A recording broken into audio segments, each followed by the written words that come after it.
continuar falando sobre o Evangelho do Reino, ou o Evangelho completo, que está linkado com perspectivas do Evangelho na Palavra do Senhor. Então, quem está anotando desde o início, entende que a gente falou que o Evangelho é completo, e ele é criacional, ele é pactual, ele é cruciforme, ele é carismático e ele é apocalíptico. Então, nós estamos construindo essa estrutura porque, irmão, meu coração está queimando mesmo, assim, de vontade da gente chapar, entendeu? Vocês não estão com vontade de chapar, não?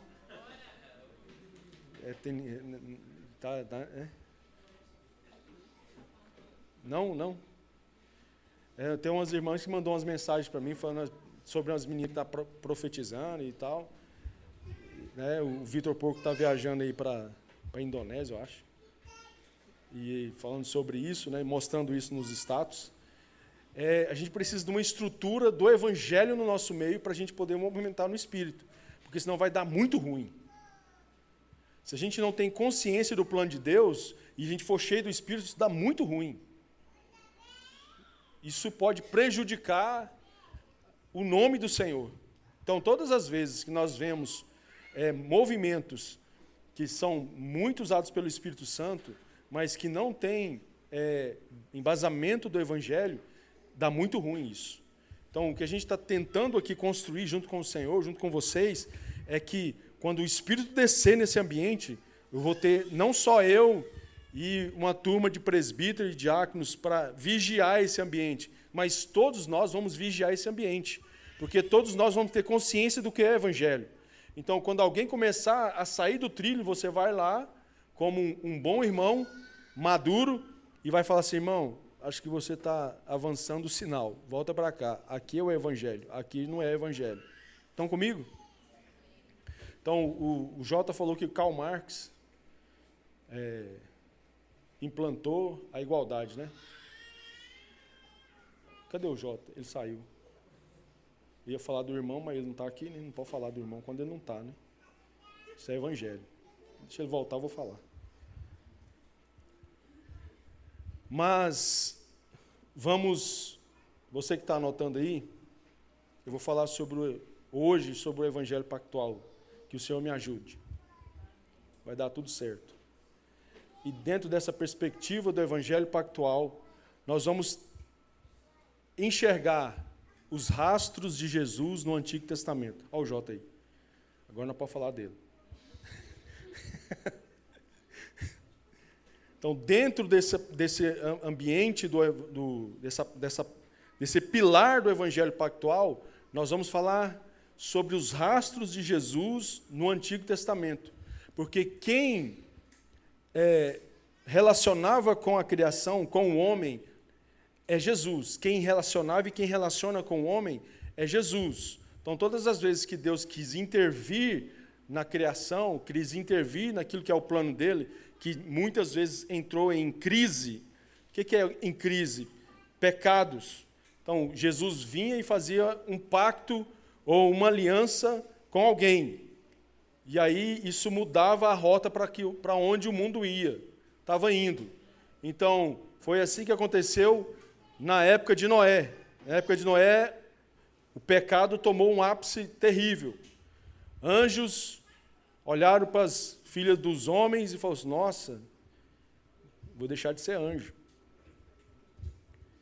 Então, isso é uma crise na criação. O que foi? É uma crise na criação. E o que acontece? Deus vem e manda dilúvio, mas Deus antes, quando fala Deus ali, é Cristo. Faz um pacto com Noé. Tem uma aliança sendo formada com Noé. Então, Deus sempre age com aliança. Quando tudo está em crise, quando os relacionamentos estão em crise, na nossa perspectiva, o nosso primeiro desejo é divórcio, é separação. Cada um vai viver a sua vida, não é isso que a gente pensa? Mas Deus não faz assim. Quando está em crise a relação, Ele vem e reforça a aliança. Ele vem e reforça o pacto. ele vem e aumenta a força daquela promessa que ele tinha feito nos tempos passados. Amém? Então, começando o pacto, eu quero entrar com vocês em Gênesis 2,16.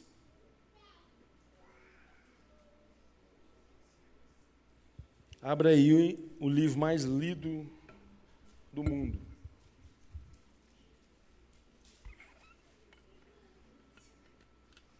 O livro mais lindo do mundo é Gênesis.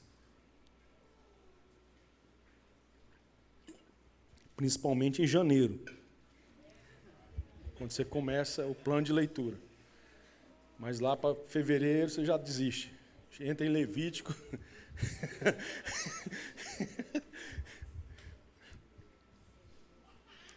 Mas o que está escrito em Gênesis 2,16? Então o Senhor Deus ordenou ao homem: podes comer livremente de qualquer árvore do jardim. Continua o texto. Mas não comerás da árvore do conhecimento do bem e do mal, porque no dia que dela comeres, certamente... Então, o Senhor, você já sabe da história, plantou um jardim no Éden, colocou o homem lá, e falou assim, está vendo isso aqui tudo? É seu, menos aquela árvore. Isso nos mostra que Deus, isso aqui é uma aliança, Deus está fazendo uma aliança com Adão. Isso aqui nós chamamos de aliança adâmica. Então, Deus está fazendo uma aliança com Adão e está dizendo para ele, você é meu amado, tudo aqui é seu. Mas tudo que Deus faz, todo relacionamento que Deus promove, tem amor, que é a base, e limites, que é a estrutura. Então, qual que era o limite da aliança entre Adão e Deus? Não comer da árvore do conhecimento. Aí, o bendito é o fruto, que é Adão comeu a árvore. Né? Então, toda maldição é o homem ignorando o amor de Deus e quebrando os limites. Então, todas as vezes que o homem ignora esse amor de Deus, ele quebra limites. E aí, o que vem? Maldição. Qual que era a maldição? Certamente morrerás. Então, Adão abriu a porta para a morte na criação. Então, até aquele momento, não tinha morte. Mas Adão vai lá e abre a porta da morte. E não só ele está condenado à morte, mas ele, a casa dele e tudo que estava sob o domínio dele. Então, quando você peca, não é só você que é atingido por maldição. Todas as pessoas que estão ao seu redor, que estão debaixo da sua guarda, também sofrem com a maldição que recai sobre você. Então, a criação caiu por causa do pecado de Adão, ok? Então, o que aconteceu ali? Aconteceu que ali, naquele momento, caiu o diabo, caiu Adão, a humanidade, e caiu a criação. Então, a serpente, sabe a serpente? Ela não é uma cobra, ela é o diabo. Então, lá em Apocalipse 12, 9, João vai dizer que o dragão, o diabo, o Satanás, a antiga serpente é o diabo, irmão, é ele. Ele que estava no jardim. Ele quis o lugar de Adão, ok? Ele quis tomar a autoridade que Deus tinha dado para Adão. Então a criação viu Deus fazer alguém igual a ele. E aí entra o que o Jota falou. O Jota saiu para fora. Prega e vai embora, né? É assim. Chama o Jota só para me falar um negócio aqui na presença dele. Entra. Aí, aleluia. O amado está lá, tá bom. Trabalhando. Que eu estou falando aqui, que você falou do Karl Marx, eu estou entrando aqui na serpente. Não. Eu vou deixar mais fundo, mais grave. É porque Karl Marx, ele só organizou o pensamento de igualdade. Quem trouxe foi a serpente. Ela falou para a mulher, falou assim, se você comer, você vai ser igual, igualdade. Então ali começa o pensamento de igualdade. Rompendo com a justiça de Deus. Porque Deus tinha falado assim, come de todas, menos dessa. Mas por que eu não posso comer dessa? O que aconteceu? Receba a unção do riso, irmão. Mas isso não é evangelho. Viu aí que está ficando bom? Então nós podemos receber um pouquinho de porção do Espírito Santo, que tem irmão já que vai falar assim, ó, irmão, segura a onda aí. Então a serpente, que é o diabo, entrou no jardim, seduziu o homem cai e desobedece a Deus. O que acontece nesse momento é que Jesus, vamos ler lá Gênesis 3, a partir do verso 6.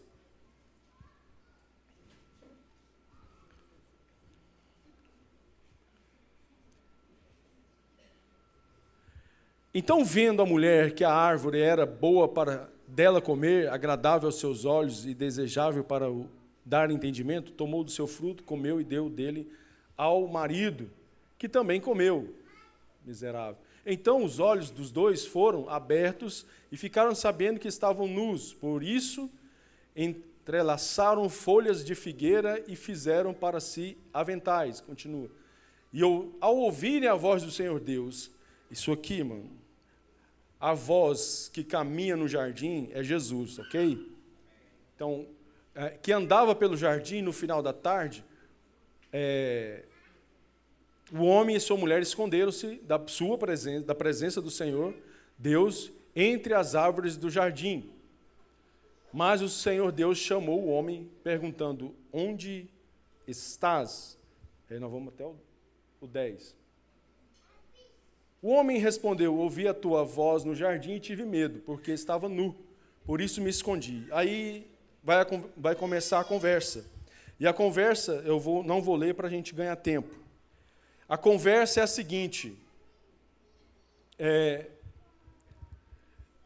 Primeiro, a gente tem que ter em mente que algumas coisas que não é evangelho precisam ser derrubadas da nossa mentalidade. Primeiro é que Jesus não vinha todo virada de dia. Pessoal, alguém tem um Palio com a placa ONJ 3D81? Porque o Palio está parado no lugar ali, o caminhão de lixo não passou, aí os vizinhos estão querendo que coloque em outro lugar. Porque o caminhão de lixo veio, depois deu volta, depois saiu, aí o pessoal está reclamando. Se puder tirar, por gentileza, obrigado. Obrigado. Também devolveram o microfone. É onde que eu estava mesmo, hein? Esqueci. Na viração do dia. Muito bem, irmão. Parabéns. Eu estava na viração do dia. Deus não vinha toda a viração do dia estar com Adão. Não vinha visitar Adão. Por quê? Porque Adão morava no Éden. O Éden é a casa de Deus. Então, você não visita quem mora com você. Amém? Você visita alguém que mora com você? Não tem como, irmão. Alguém mora com você, não tem como você visitar essa pessoa, ela mora com você. Acontece que, nesse momento, no final da tarde desse bendito dia, Adão não estava onde ele deveria estar. E onde que Adão deveria estar? Diante do Senhor. Esse é o caso. Adão foi criado para estar diante do Senhor. Ele foi criado para reger a terra diante do Criador. Governar com Cristo diante do Criador. Então, nessa conversa, que Jesus pergunta depois, o que aconteceu, que é o... Você já tirou ali, né? É o Gênesis 11. Então, o Senhor pergunta outra vez, quem te mostrou que estava nus? Comeste da árvore do qual te ordenei que não comesse? E aí, respondeu o homem, a mulher que me deu-me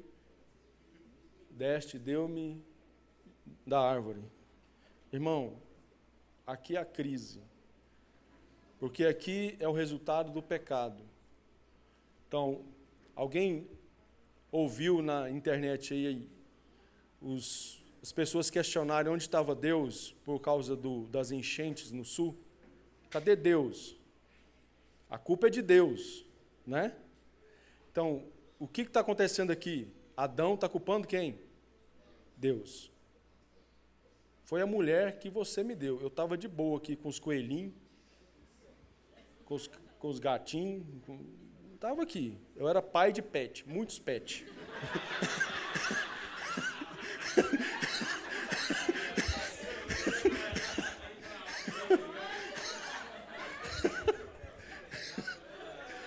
Tá gravando.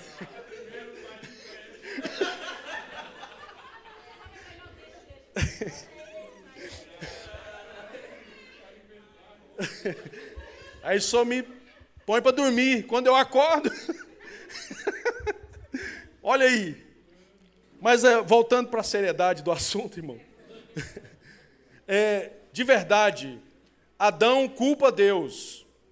E Eva culpa o diabo. Entende? Foi a serpente. Então, aí o que acontece aqui nesse momento? O Senhor começa a decretar sentenças. Por quê? Porque tinha acontecido uma aliança.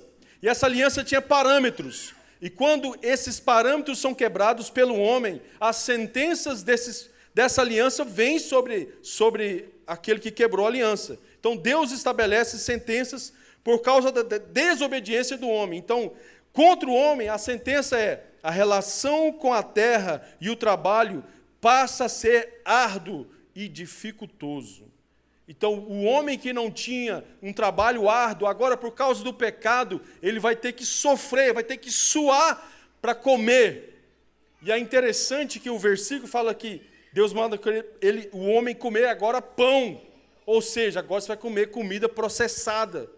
Antes você comia, só ia lá na árvore, pegava e comia de boa, tranquilo, satisfeito. Agora você vai ter que plantar, colher, processar e comer o que você está processando. É muito mais trabalhoso. Então, outra sentença contra a mulher. A sentença aqui é aumento de dor no parto. Isso quer dizer que Eva já tinha tido filhos no Éden. Mano. Ele esqueceu esse negócio de pet.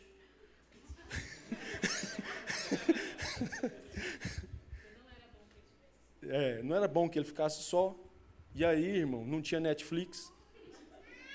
Aleluia. Glória a Deus nas alturas. E aí, mas Deus vem e fala assim: por causa disso, você agora vai aumentar dor de parto. Outra sentença: agora a experiência da humanidade com a dor iria crescer, não só aquela experiência com Eva, mas a experiência da humanidade com a dor iria crescer, ou seja, a dor ia ter um peso elevado. E tem outra sentença, o verso 16, diz assim, a parte B do versículo: o teu desejo será para o teu marido, e ele te dominará. Aleluia. Glória a Deus. Por quê, irmãos? Deus estava estabelecendo princípios. Você não é cabeça, você não toma decisão. Quem toma decisão é seu marido. Você pode ajudar ele, mas é ele o culpado de todas as decisões da sua casa.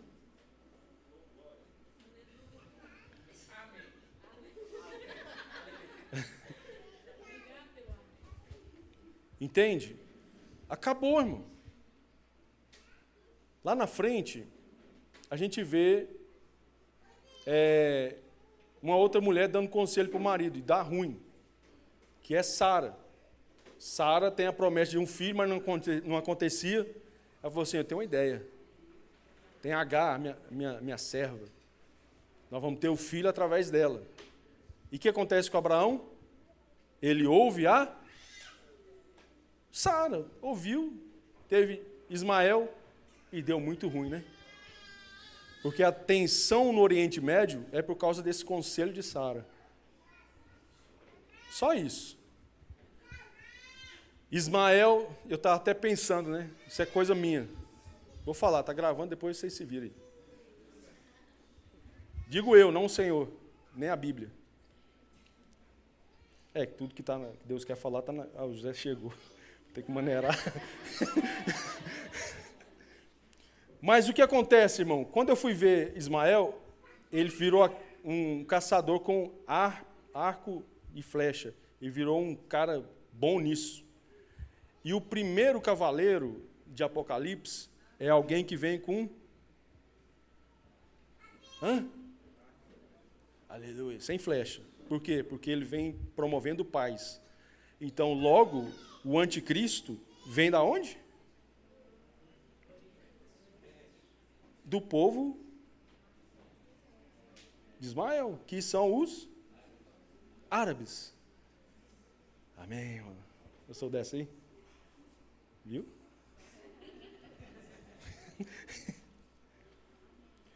Fala amém. Estou ficando igual o Jota aqui. Fala amém, irmão. Fala glória a Deus. Que... Então a mulher sofreu sentenças. A terra sofreu sentenças. E qual foi a sentença da terra? A criação sofre por causa do pecado, já que o homem era corregente da criação junto com Cristo. E aí, em Ezequiel, anota isso aí, nós não vamos ler, Ezequiel 14, verso 13 ao 19, fala sobre a contaminação da terra por conta do pecado. E aí lá está descrito fome, devastação ecológica, guerras e doenças. Antes do pecado, irmão, nada disso existia na terra. Então, fome, devastação, guerras, pandemia, todas essas coisas são resultado de quê? Do pecado do homem, ok? Então a terra sofre, e o Senhor fala que ela vai produzir abrolho e espinhos, ou seja, ela vai dificultar a vida daqueles que moram nela. Amém? Seguindo, a serpente recebe também uma sentença. É o verso 14. Então o Senhor disse à serpente: por que fizeste isso? Serás maldita entre todo o gado. Agora, para um pouquinho. Vamos voltar aqui. A serpente não é um animal. Embora o texto esteja explicando como se fosse, não é. Ok? Aqui é sentido figurativo. Então, alguém já viu falar sobre Salmos 22? O Salmo 22 tem o enredo da crucificação e fala que touros e cães e leões estão em torno, ao redor da crucificação. Mas por que animal está ao redor da criação? Não era animal, era demônios, esperando ver se Jesus ia descer da cruz, porque se Jesus descesse, Jesus perdia, ok? E o diabo vencia. Então, aqui, essa sentença está dizendo que, por que fizeste isso, será maldito entre todo. Então, entre todos os demônios, o diabo é o pior. E aí, continua, andarás sobre o teu ventre. Isso é o que, irmão? O diabo, ele é humilhado diante de toda a criação. Ele está recebendo humilhação do Senhor. Ele é agora rebaixado ao lugar mais baixo da terra. Ele vai ter que rastejar sobre a terra. Ok? Tá tudo certo? Vocês estão comigo? Tá. Então, o diabo tem a sentença de comer pó todos os dias da vida dele. Então, o que é pó?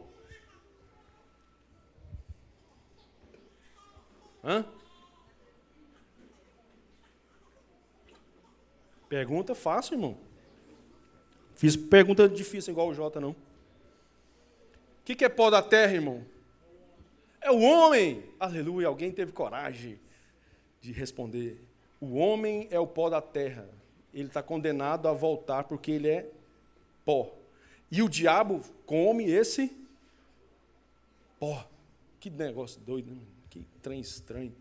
Mas a serpente aqui no Éden se torna o dragão no fim, em Apocalipse, de tanto se alimentar do pecado do homem. Então, todo homem maldito, ele vira pó da terra, no sentido de que agora ele é alimento. O diabo mata pessoas porque ele alimenta dessas mortes. Então, quando vinha a grande crise, que é a grande tribulação, a perseguição e a matança tem a ver com essa tensão do diabo correr, porque resta pouco tempo para ele agora. Então, ele vai intensificar o seu poder de atuação para matar judeus e gentios o máximo que ele puder. Seguindo. Deus derrama sangue de um animal inocente para cobrir a vergonha do homem. Gênesis 3, 21. E é neste momento que Deus demonstra para a humanidade o método que ele utilizaria para redimir a terra e o homem. Um inocente derramaria sangue. Então, não existe remissão de pecado sem derramamento de sangue. Ok? Não existe obra redentiva sem derramamento de sangue. Então, o Senhor vai cobrir a nudez de Adão e Eva, ele mata um animal e tira a pele e faz roupa para eles. Então, seguindo, nós estamos falando do primeiro pacto, o pacto adâmico ali, que Deus fez com Adão. Isso aqui, essa maldição, não é uma maldição por si só, porque tem uma promessa aqui. Qual que é a promessa? Que a gente não leu aqui da serpente, né? A promessa não é a serpente. A promessa está ligada ao decreto sobre a serpente, que diz assim no verso 15: porém, inimizade entre ti e a mulher, e entre a tua descendência e a descendência dela. Este te ferirá a cabeça, e tu lhe ferirás o calcanhar. Então, a promessa redentiva está aqui. O que nós chamamos de proto-evangelho está aqui em Gênesis 3,15. Ou seja, o mesmo movimento que iria ferir a cabeça de Satanás, também ia ferir o descendente da mulher. Isso fala da crucificação, ok? Então, nesse momento aqui, existe uma promessa da aliança, uma bênção da aliança. Deus está falando para o homem: vocês pecaram, vocês vão sofrer consequências por causa do pecado, mas eu vou vir para resolver esse problema. Eu vou beber da minha própria ira. Então, irmão, na relação do pecado do homem com Deus, quem teve maior prejuízo com isso foi o próprio Deus. Amém? Então, seguindo, Cristo é essa palavra que se movia no jardim, e ele é que vai pisar a cabeça da serpente. Então, Cristo está falando aqui para a própria serpente o que ia acontecer. Por isso que a gente vai ver perseguições em gerações várias vezes, porque Satanás nunca ia saber. Sabia que ia vir do descendente de uma mulher, mas não sabia que pessoa era. Satanás só sabia que Jesus era Jesus quando Jesus foi batizado por João Batista, que o céu abre. Então, lá, lembra da oração de Isaías? Que, se fendesse os céus. Então, o céu se abre quando Jesus é batizado. E aí uma voz declara: este é meu filho amado, quem tem o prazer. Aí, nesse momento, os céus e o inferno sabiam que Jesus era Jesus. Ok? Então, seguindo, a inimizade entre Satanás e a humanidade, desde este episódio até o milênio, pode-se perceber Satanás trabalhando para influenciar a humanidade a não cumprir o propósito de Deus. A mulher, eu já falei sobre isso aqui, mas a mulher representa o povo de Deus. Então, Isaías 54, 5. Abre aí, irmão, só para a gente ler. Aí, irmão, é rápido, hein? Pois o teu Criador é o teu marido. e o seu nome é Senhor dos exércitos, e o Santo de Israel é o teu Redentor. Ele é chamado o Deus de toda a terra. Então, Israel é o povo de Deus, e nós, os gentios, fomos enxertados nessa promessa, junto. Nós éramos longe dessa promessa. Paulo vai falar isso em Efésios. Nós estávamos distante dessa promessa, distante das alianças, mas nós fomos enxertados nessa aliança. Por quê? Porque lá na frente a gente vai ver que Deus estabelece uma aliança com Abraão. E nessa aliança com Abraão, Deus já está falando para ele que através dele, todas as famílias da terra seriam abençoadas. Ok? Então, a abrangência do Evangelho, quando os gentios, já está em Gênesis. Aleluia. Cristo é o descendente da mulher que esmagaria a cabeça da serpente, destruindo a influência e o resultado da ação de Satanás no Éden. Neste momento, a encarnação de Cristo é revelada também, e também a crucificação, o martírio de Jesus, onde ele despojaria o poder das trevas. Então, Romanos 5:17 até o 19, Colossenses 2, 13 e 15. Nossa.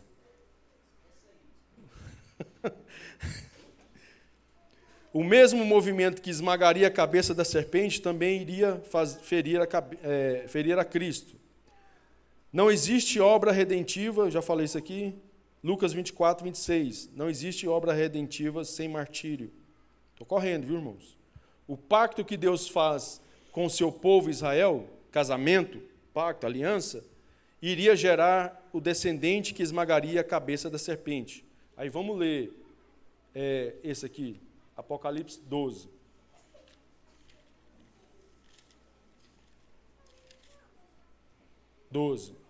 Viu-se então um grande sinal no céu, uma mulher vestida do sol e com a lua debaixo dos pés e uma coroa de 12 estrelas sobre a cabeça.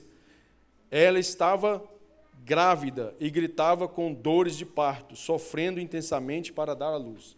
Então, isso aqui, se a gente ligar com o que a gente acabou de ler agora, em Gênesis 3, é o fato de que a mulher agora teria dores de parto, a mulher está tendo dores de parto aqui, e o descendente dessa mulher queria pisar a cabeça da serpente. Olha só, viu-se também, a gente viu um sinal que agora com a mulher que está com trabalho de parto, ok? Estão comigo, irmão?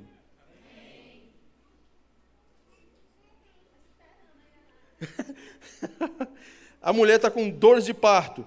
No verso 3, viu-se também outro sinal no céu, um grande dragão vermelho, com 7 cabeças, 10 chifres, e sobre as cabeças havia 7 coroas.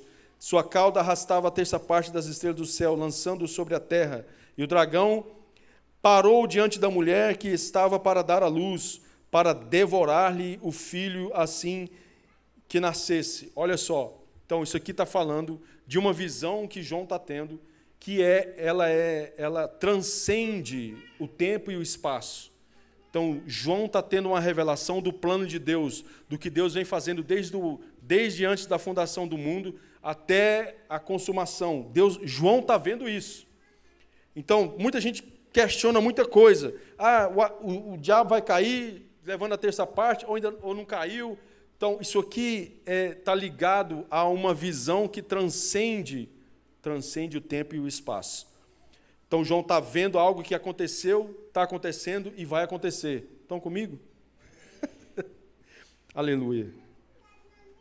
Então, verso 5, ela deu à luz um filho, um homem que dominará todas as nações com cetro de ferro. Quem é esse homem, irmão? Cristo. Então, essa aqui é uma visão, novamente, que transcende. Ele está vendo a mulher dando luz a Jesus, mas ele conheceu Jesus. Amém? Amém, irmãos? É uma visão do plano de Deus. Essa mulher é Israel.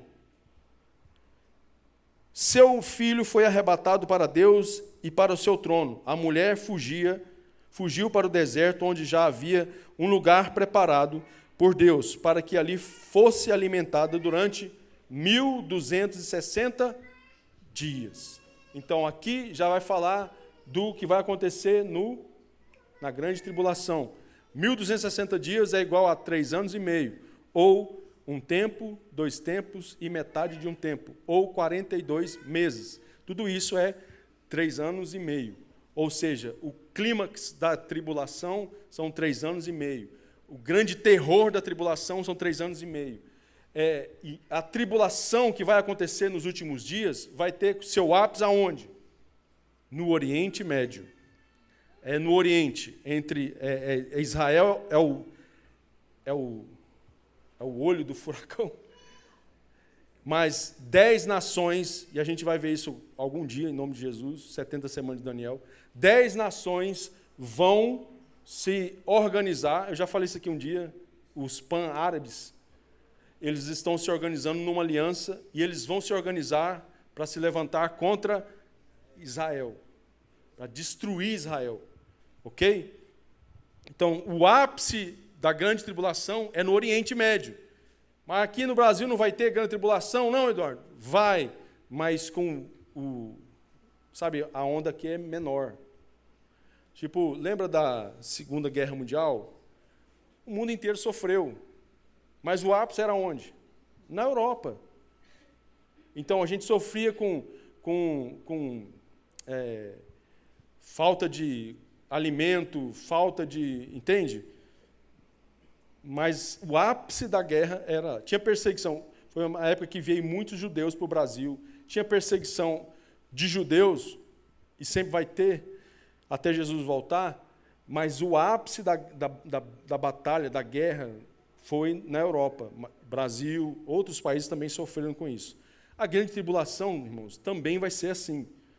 O ápice da grande tribulação, da perseguição, da morte, do martírio, de todas essas coisas que vão acontecer, é no Oriente Médio. Então, se você tem chamamento para martírio, já compra uma passagem, faz um passaporte e vai morar no Oriente Médio. Lá que é o lugar. Amém? Podemos ir? Onde que eu estava mesmo? Estados Unidos, né? Gênesis 9, 20 a 27. Mais uma etapa da obra messiânica é revelada. Deus habitará nas tendas de Sem. Então, a gente viu aqui a promessa de Jesus como o descendente da mulher, amém? Então, nós estamos vendo aqui um rastro de Jesus. Jesus, em Gênesis 3,15, é quem? Repita comigo, descendente da mulher. Então, o primeiro rastro de Jesus na Bíblia é Cristo, o descendente da mulher. Segundo rastro, Gênesis 9, 20 a 27.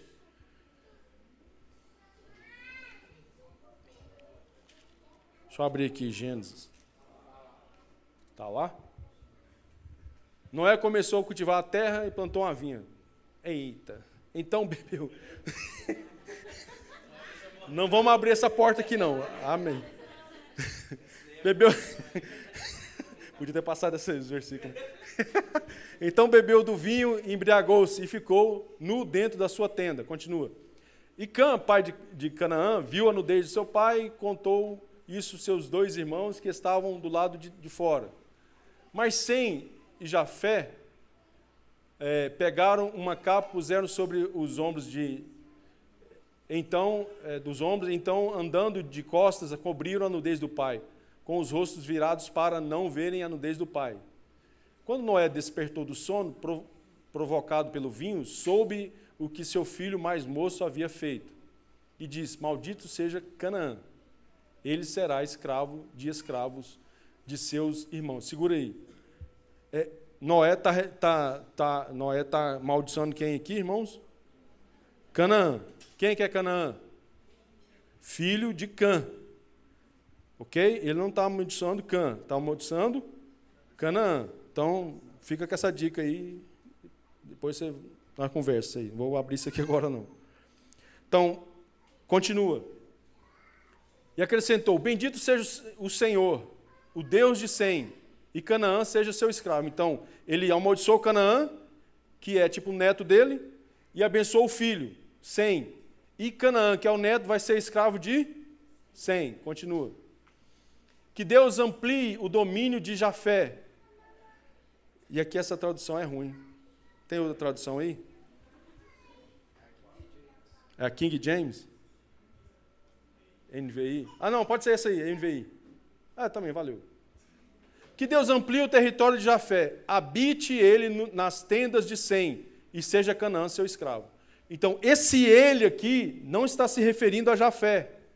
Então, que Deus amplie o território de Jafé, habite quem? Ele, Deus, nas tendas de Sem, e seja Canaã seu escravo. Então, a promessa, ou o rastro de Jesus, o segundo rastro de Jesus é que ele era o que ia habitar nas tendas de Sem. Quem é Sem?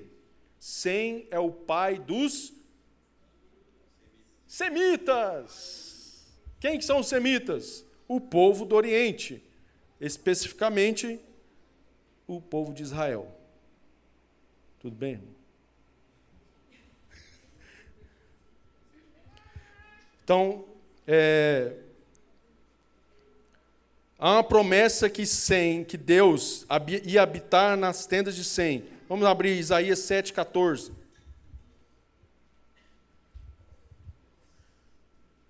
Pois sabei que o Eterno, o Senhor, Ele mesmo vos dará um sinal. Eis que a virgem ficará grávida e dará à luz a um filho, e o nome dele será Emanuel, Deus conosco.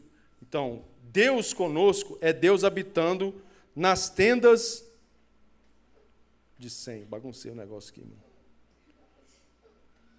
Aí. É Deus habitando. É mais uma etapa da revelação messiânica. Deus habitará nas tendas de Sem. Ok? Vou descer aqui que bagunçou o negócio. Habitará nas tendas do povo de Israel. Então, Emanuel, Deus conosco. Então, João 1,14. Evangelho de João 1,14. Revela que a palavra de Deus, Jesus, o Verbo, que fez carne, habitou no meio dos homens, povo semita, para revelar a glória dele, de Deus. Amém? Então, o segundo rastro de Jesus no Antigo Testamento é que ele habitaria na tenda de Sem. Então, nós estamos vendo cumprimento. Irmão, por que eu estou fazendo essa construção? É porque olha só, lembra daquele episódio de Jesus ali no poço da mulher samaritana?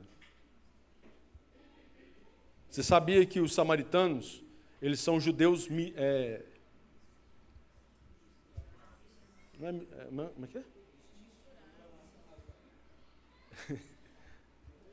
Não é puro, né? Não é puro sangue.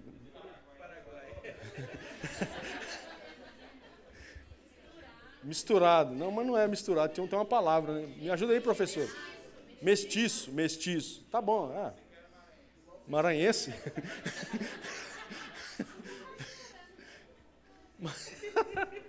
Maranhense é judeus mestiços. Tá bom. Então, olha só. Eles são judeus mestiços. E os samaritanos não creem nos profetas. Eles creem só no Pentateuco. Eles creem só nos 5 primeiros livros da Bíblia. Então, aquela conversa com Jesus, com a mulher samaritana, ela fala assim, vejo que é um... Como assim? Eles não creem em profeta? Por que ela fala disso? Porque no Pentateuco tem uma promessa de um profeta maior do que Moisés. Foi por isso que ela ficou louca. A afirmação dela não é você é um profeta, você é o profeta. E aí ela sai para a cidade, irmão. E aí eu quero abrir um parênteses aqui. Ela não era prostituta. Ela só tinha tido vários maridos. Que ruim. Que ficou ruim essa.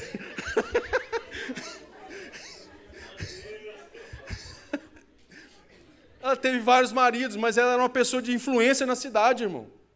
Porque a cidade inteira ouviu ela. Entende? Todo mundo ouviu aquela mulher. Ela virou a primeira missionária de Jesus ali, naquele momento. ela teve um encontro com o profeta. Então, essa é outra marca que a gente vai ver lá na frente. Por que eu estou falando dessa construção? Porque quando, por exemplo, Jesus está passando em Jericó, e aí o louco do cego começa a gritar, Jesus, filho de... Por quê? Porque aquele cego era um judeu que leu, sei lá como, né? Leu não, deve ter ouvido, né? Daqui tinha braille. Mas esse cego, ele gritou porque ele conhecia uma promessa que o filho de Davi ia vir, reinar sobre Israel, ia resolver todos os problemas que existiam em Jerusalém. Ele começa a gritar, não porque alguém falou para ele, não, você é Jesus, filho de Davi. Não, ele sabia da promessa, ele sabia de quem se tratava, ele sabia quem era aquele homem. Estão entendendo, irmãos? O quanto que a gente precisa olhar com carinho para as Escrituras? Então, vamos seguindo. Então, a gente viu que o primeiro rastro de Jesus é o descendente da mulher. O segundo, o que habita na tenda de Sem. Então, Jesus é Emanuel, que habita na tenda de Sem. O terceiro rastro, e a gente vai parar aqui. Não? Depois vocês veem com o menino ali. O Tyron. Gênesis 12. O terceiro rastro de Jesus.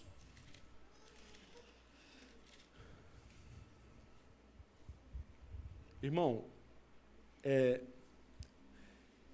no começo eu olhava para esse texto e achava assim, cara, o Senhor nem apresentou-se para Abraão. Né?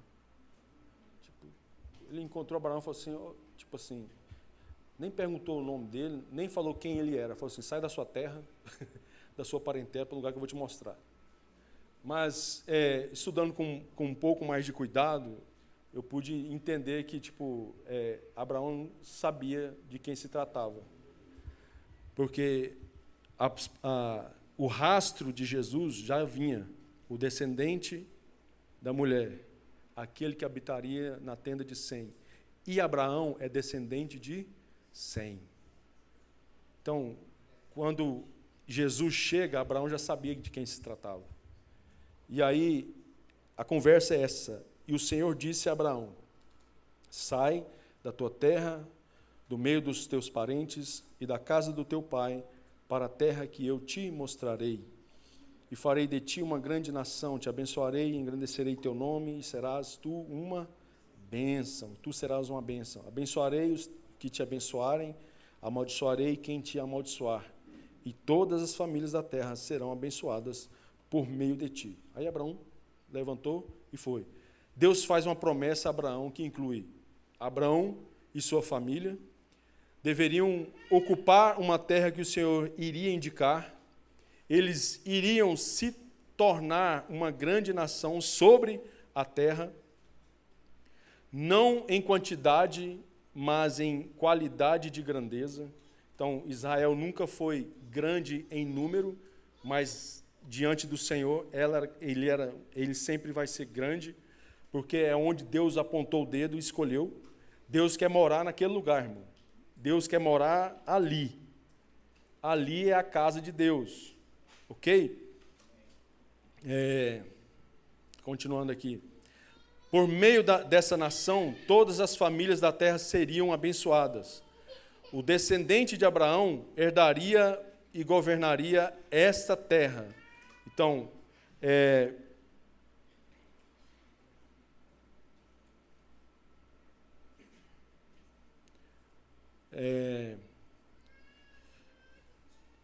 Gênesis 12, 7, continua aí, né? Então o Senhor apareceu a Abraão, outra vez, né? E disse, darei essa terra à tua descendência. Ou seja, aqui no verso 7, Abraão já chegou no lugar específico, aonde que ele teria que estar.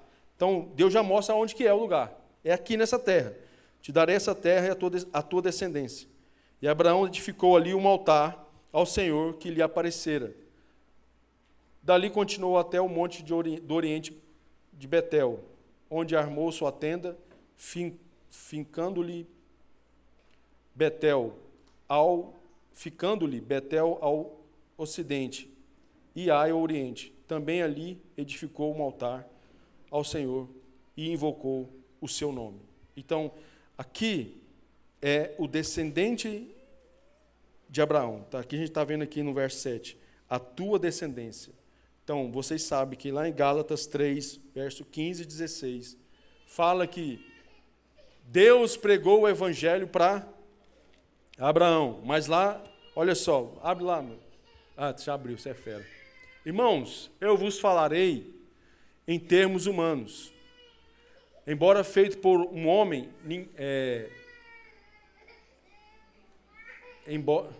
irmãos, eu vos falarei em termos humanos. Embora feito por um homem, ninguém anula um testamento já validado, nem lhe acrescenta coisa alguma. Isso aqui, mentalidade hebreia, viu?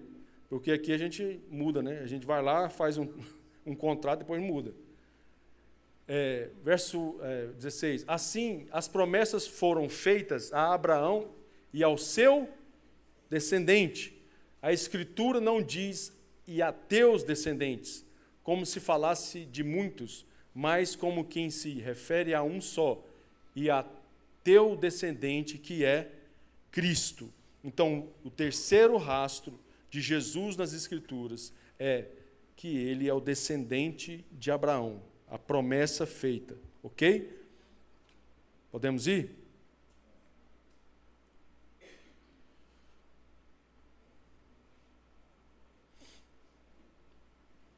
Então, Cristo é o descendente da mulher que esmaga a cabeça da serpente, é o descendente dos semitas, que habita no meio do povo, é o descendente de Abraão, que abençoou todas as famílias da terra.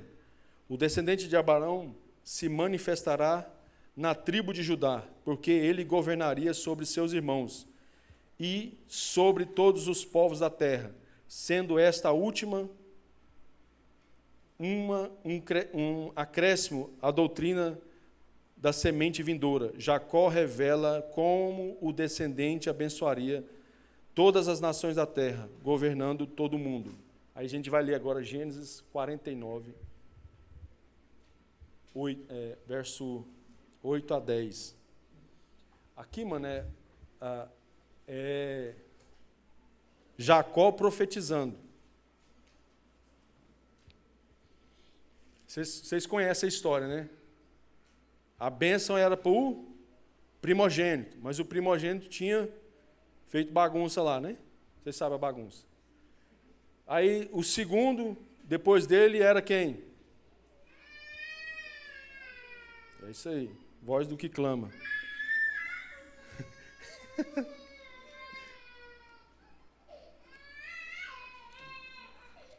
Preparar. Então, o primeiro era Rubem, que era o primogênito, mas teve problema. Depois vem Simeão e Levi, que são os caras das espadas, que fez aquela... A vingança. Todo mundo queria ser Batman.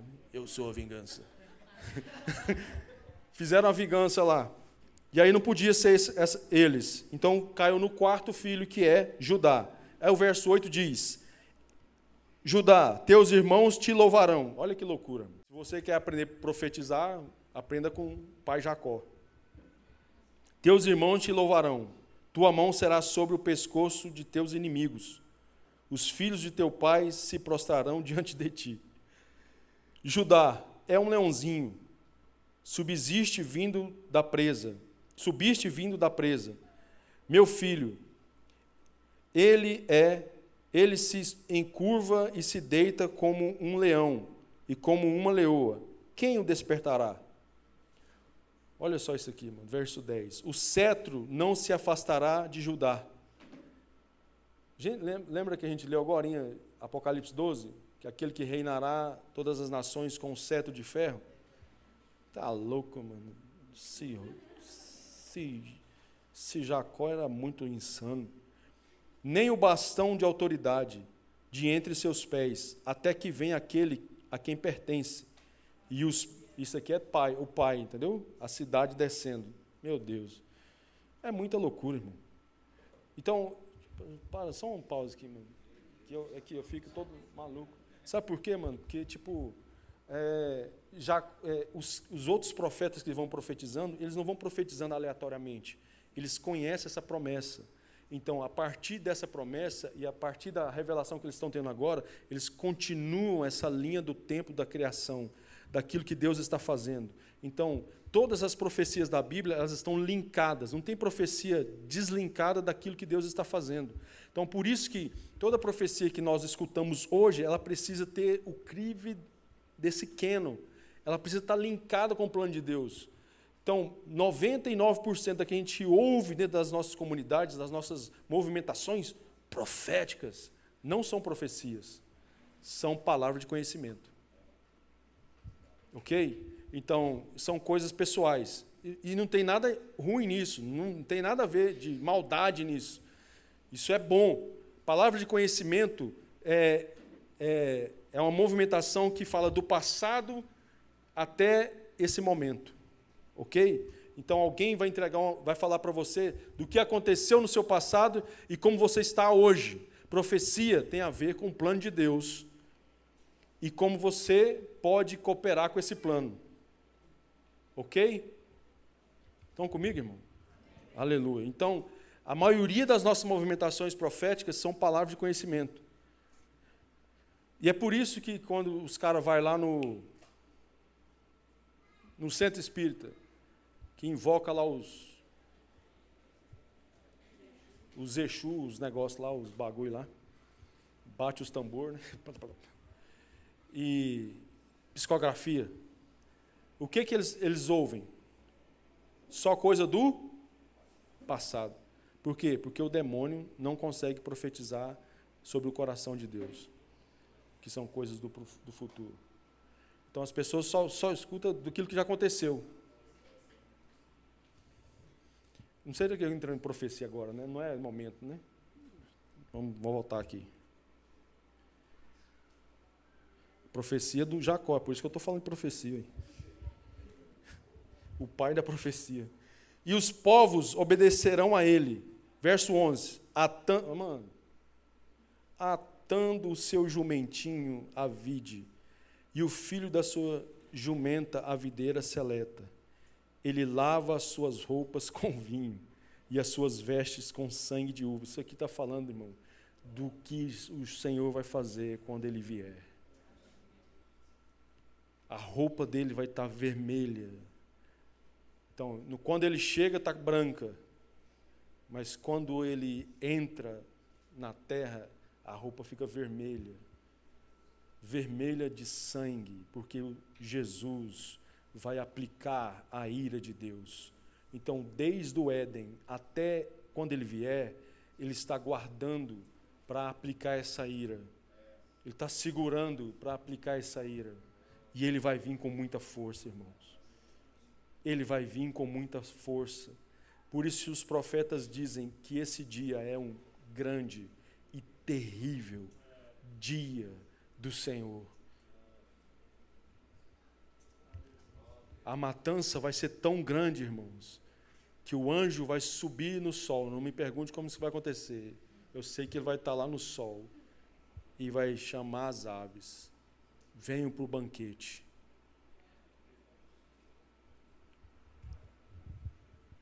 ...300 quilômetros de um mar de sangue que bate no peito do cavalo de Jesus. Então, irmão, vai morrer muita gente. A Bíblia fala que os grandes da terra vão pedir para as montanhas cair sobre a cabeça deles. De tão terrível que vai ser a imagem de Jesus chegando. Então, não pense que Jesus vai vir em uma forma, uma aparência de bondade, delicadeza. Não, Ele vai vir para aplicar a ira de Deus. Por isso que nós precisamos pregar o Evangelho, irmão, porque a igreja não está esperando esse Jesus. E é perigoso a igreja não estar esperando Jesus e se aliançar com o anticristo, porque o anticristo vem com a proposta ao contrário. Eu vou resolver o problema do Oriente Médio, vou promover paz naquele lugar. Caraca, desde quando eu sou gente, ali é só guerra, irmão. Desde que mundo é mundo, ali é só guerra. Aquele historiador, Flávio José, ele fala que Jerusalém já foi destruída mais de 20 vezes. Ali só tem guerra, irmão. Só guerra. Por que ali só tem guerra? Porque Satanás quer que o plano de Deus seja frustrado. Satanás quer que o plano de Deus seja frustrado. Então a profecia aqui, vamos voltar para a profecia. Verso 12, os olhos serão escurecidos pelo vinho e os dentes serão brancos de leite. Aí vai falar sobre Zebulon. Mas aqui nós temos o quarto rastro de Jesus no Antigo Testamento. É o descendente de Judá. Ok? Então ele é o leão da tribo de Judá. Por quê? Porque o pai de Judá profetizou isso. Ok? Então ele é o leão da tribo de Judá, que vai governar sobre a casa de seu pai, o primeiro entre os seus irmãos. Cuidará e governará a casa de Israel, a partir de Jerusalém, onde estabelecerá o seu governo. Estão comigo? O Messias é a estrela e o centro de Israel, que irá destruir todos os inimigos do seu povo. Agora aqui vai ficar grave, porque aqui Jacó, um homem que, chamado por Deus, profetizou. Até aí tudo bem. Agora nós vamos ler em Números, capítulo 24, 15 a 19. Uma outra profecia brutal, profetizada por um falso profeta.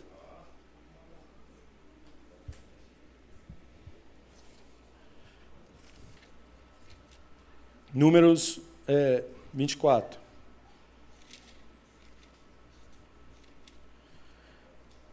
Verso 15.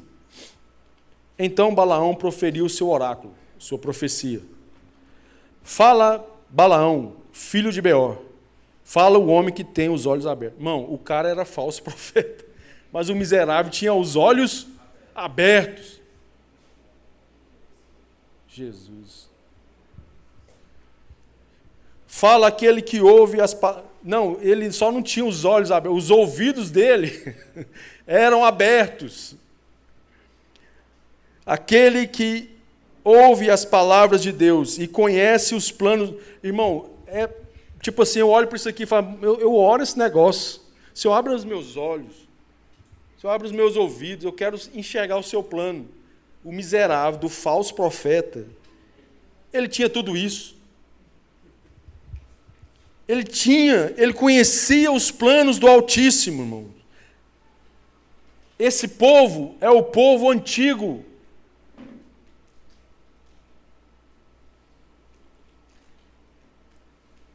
Irmão, já parou para pensar que o povo antigo tinha muito mais experiência com Deus?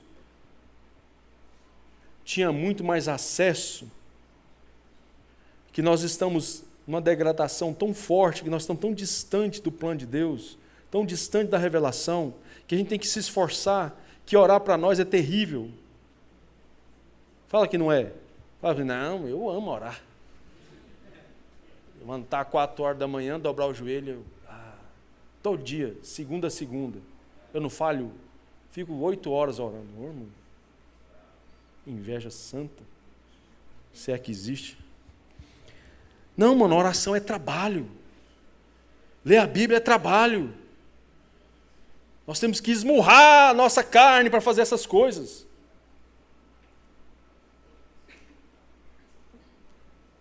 Nós temos que lutar para conseguir isso. É uma guerra diária na nossa mente. E o cidadão está aqui.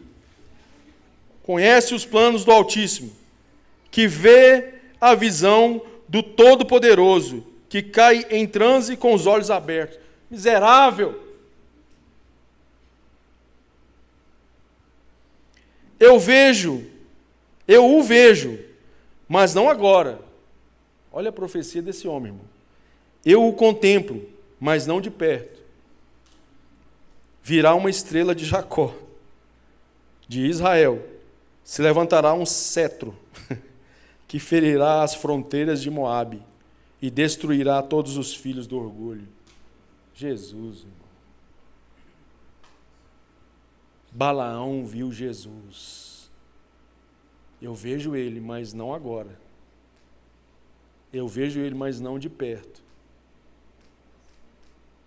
Balaão, o miserável falso profeta, viu Jesus. E Edom será sua prioridade, como também Seir, aqueles que eram seus inimigos, pois Israel se tornará forte. De Jacó virá um que dominará e destruirá os sobreviventes da cidade.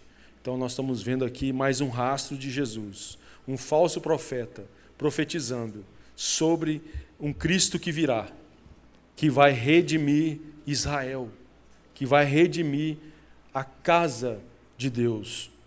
Estão comigo, irmãos? Podemos ir mais um pouquinho? Moisés agora.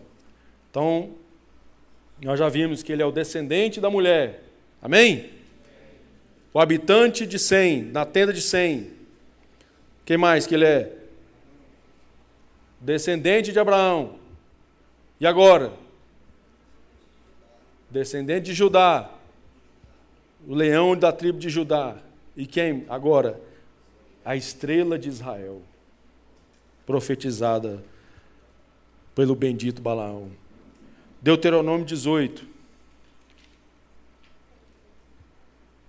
Verso 15. O Senhor, teu Deus, levantará um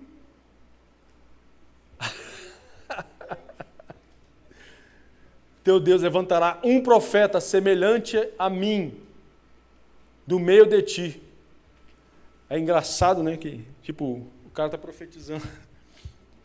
Dentre os teus irmãos, a ele, guarda isso aí, irmão, a ele ouvirás. Verso 18.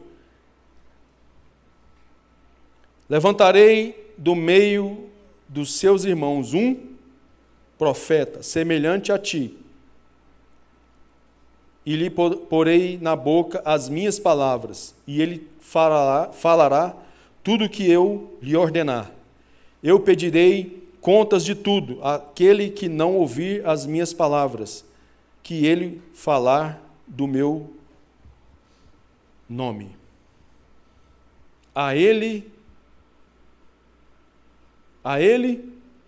ouvirás. Então, olha só, vamos lá para Mateus 17.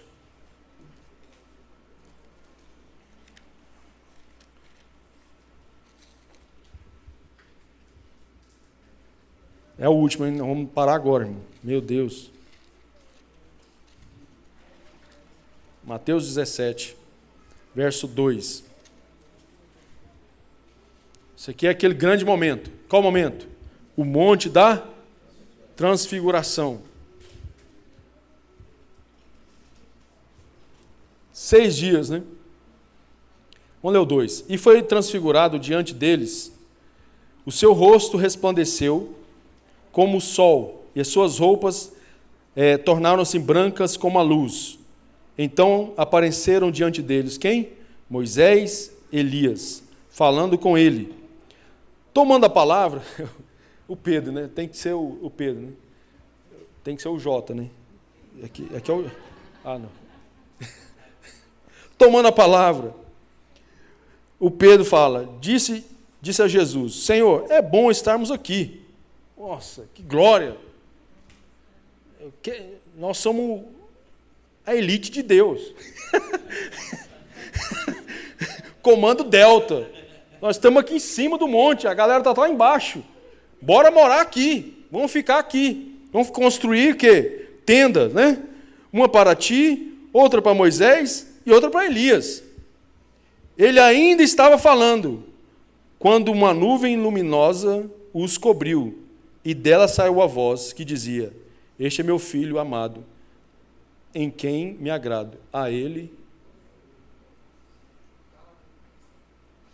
Então, Pedro estava falando, né? Jota estava falando. E Deus aparece. Ô, cala a boca. Esse é meu filho amado. A ele ouvirás. Então, Jesus é o profeta. Então, lembra quando indagaram João Batista? Você é o profeta? O que ele fala? Não, eu sou uma... Então, a pergunta não era se João Batista era profeta, a pergunta é se ele era o que profeta? O que Moisés tinha profetizado. E a samaritana encontrou o profeta. Glória a Deus por isso. Atos 3, 22, 23, olha só.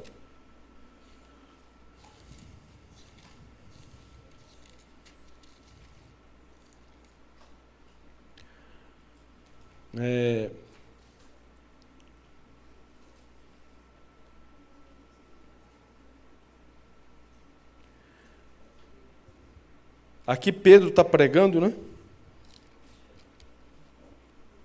É o discurso de Pedro. No 21 ele vai falar que é necessário que o céu o receba até o tempo da restauração. Isso é o quê? Lá em Apocalipse 12, que o Senhor foi arrebatado para Deus. A restauração de todas as coisas, até o tempo da restauração. Deixa eu abrir um parênteses aqui, irmãos. Tem muita igreja que fala que a igreja vai promover essa restauração, aí Jesus vem. Que Jesus é só a cerejinha do bolo. Entendeu? Não. É até o tempo da restauração. E quem vai restaurar todas as coisas é Cristo. Quem vai implantar o reino é Cristo. Nós só vamos anunciar o reino de Deus. Ok? Assim como os apóstolos fizeram. Então, restauração de todas as coisas, sobre as quais Deus falou pela boca dos seus santos profetas, desde o princípio. Pois Moisés disse, o Senhor, vosso Deus, levantará entre vós, vossos irmãos, um profeta semelhante a mim, a ele ouvirás, em tudo o que vos disser. E acontecerá que toda pessoa que não ouvir esse profeta será exterminada dentre o povo. Aleluia. Então, Cristo é o profeta.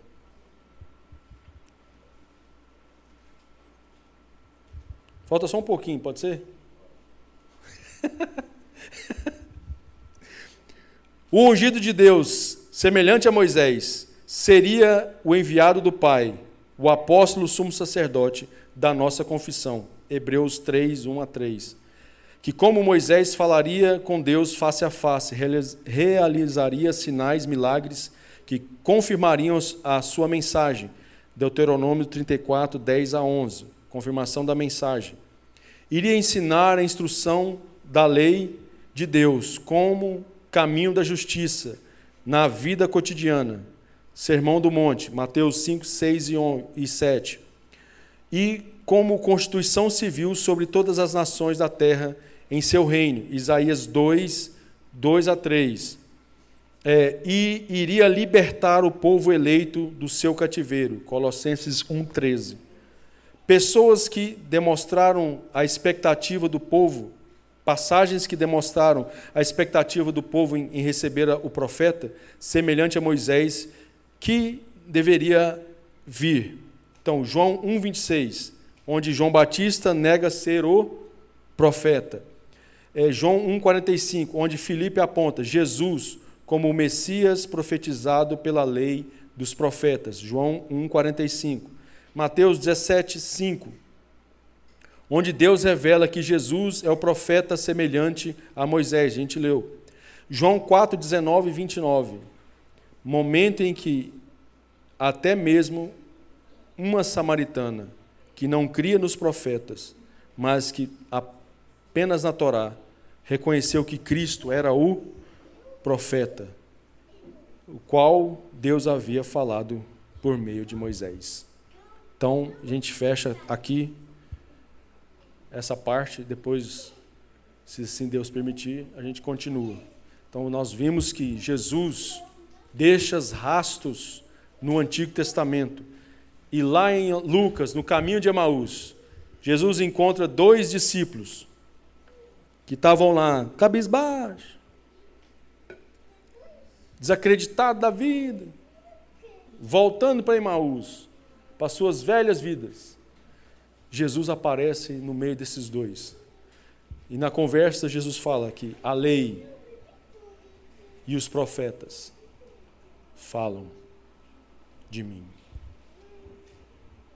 Amém?